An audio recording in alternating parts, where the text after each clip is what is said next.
দিন আগে কারখানা বন্ধ করে দিয়েছিল বিনা মতলবে, ওয়ার্কারের কোনো দোষ নেই। কারখানা দুজন ঠিকাদার তোতলা আর বোতলা, এই তোতলা বোতলা ঠিকাদারি করার জন্য এই কারখানা বন্ধ করে দিয়েছে। আর পুলিশ জানেন এখানে দালাল পুলিশ আছে।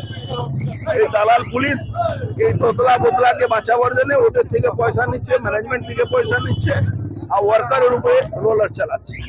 আমাদের একটা বক্তব্য, কারখানা চলবে কেন? এই কারখানা বন্ধ করে পশ্চিম বাংলাকে সর্বনাশ করেছে সিপিএমও, আর পশ্চিম বাংলাকে সর্বনাশ করছে তৃণমূল। তাই আমরা মিটিং আজকে অ্যাডভান্স দুদিন আগে আমরা পারমিশন নিয়েছিলাম।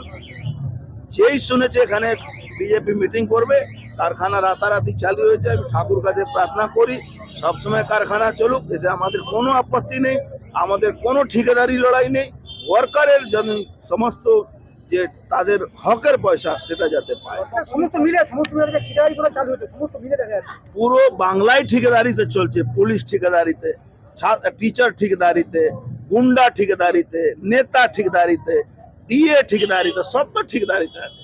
মমতা ব্যানার্জি নিজে ঠিকাতে কাজ করছেন, অন্য কথা কি? ঠিকাদারি লড়াই চলছে, সব মিলে ঠিকাদারি নিয়ে লড়াই, ঠিকাদারি নিয়ে লড়াই চলছে নিজের মধ্যে। তো লড়াই হবে, যেখানে কাঁচা পয়সা আসবে সেখানে তো লড়াই হয়, এটা নতুন ব্যাপার না। দাদা, আপনি একের পর এক আন্দোলন করছেন, প্রতিবাদ করছেন, কিন্তু আগামী দিনে শিল্পাঞ্চলের ভবিষ্যৎ, শিল্পাঞ্চলে ভবিষ্যতে এই সরকার থাকলে কিচ্ছু নেই, ডেড। এই সরকারকে যেতে হবে, এই সরকার যাবে, এই বাংলার শিল্প ফিরবে, বাংলা ইন্ডাস্ট্রি ফিরবে, বাংলার বাহাল তবিয়তে থাকবে। বর্তমান সাংসদ